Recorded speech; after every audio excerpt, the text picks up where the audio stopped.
Alady fafitony volana me amin'ny kafaliana tranoray tompolasy tompovavy le tsy tena nitokantranonao amin'ny alalan'ny fandarana mahery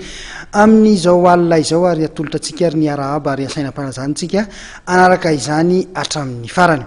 Fanadidina voalohany ho arahantsika amin'ity hariva ity rehefa ny fandirarira nandritra ny andro maromaro izay ny teo amin'ny taranja baolina lavalava dia Raikitra ihany ny andro faharoa amin'ny fiadiana ny tompondakan'ny Analamanga tamin'ity androany ity. Lalao telo tamin'ireo efatra no voalahatra no tanteraka ka isan'ny arahantsika ao anatin'ity fanadidina ity ny fihaonana teo amin'ny TFM Nakasina sy ny stade olympique de Lemirna mbola nanamafy ny filohan'ny Ligue Analamanga tamin'ity androany ity fa dia mbola misy hatrany ireo manakorotana amin'ity fiadiana ny tompondakan'ny Ligue Analamanga ity.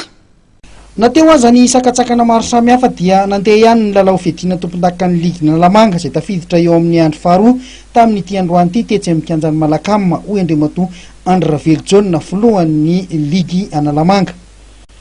Ny lalao voalohany izay tokony nionan'ny Kosfas ny JST Anambondrona no tsiraikitra na dia efa samy teny antoerana aza ny ekipa rototo izay efa nanao fanamiana ihany koa ary nanomatena fa hiakatra eny ambony kianja. Naneo ny fahavononany ireto ekipa roa reto ny lalao saingindrisy tany amin'ny segondra farany dia tsy nety niakatra ny lalao indray izy ireo. Lamina sofa tsara lalao efatra no tanterahana teto amin'ny kianja Malakama tamena, lalao telo tanteraka. Lalao voaloha zany izay tokony eo JST Ambondrona sy ny Kosfa dia noho ny antony avy any amin'ireo mpanakorotana izay mbola tsy resy lahatra afaka androsoana tontolon'ny rugby izay eritreretina eo apetraka dia mbola lisy izay fikorotana kely zay ny tsy natanteraka ny lalao voalohany teo tokony eo Kosfa sy JST. Efa vitakandro ihany ny mpilalao, inona ny antony tany amin'ny fotoana farany zany tsy niakaran'izy ireo kianja? Izay ilay teneniko hoe misy ireo izay manana eritreritry mbola nakorotana mandrakariva dia misy ny antso telefôna zavatra ohatra zany teo dia nanapa-kevitra moa rehefa filevandreo zany fa tsy nilalao tamin'ity androany ity fa nanapa-kevitra zay fa mariaka etona nefany fa efa tapaka tao amin'ny assemblée générale la Ligue Analamanga fa top 16 ny fifaninanana mandeha izay efa nekeny teo anatrehan'ny ministera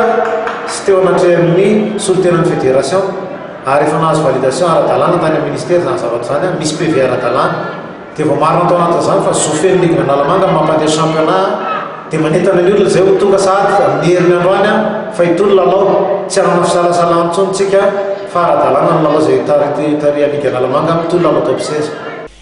Lalao telo zany no tosa tetsy Malakama tamin'ity androany ity. Ireto arahantsika amin'ny sary reto dia ny fihaonana teo amin'ny TFM Nakasina manao akanjo fotsy sy mainty ary ny stade olympique de Lemirna nanomena valahana no niona tamin'ny lalao fahatelo farany tamin'ity androany ity.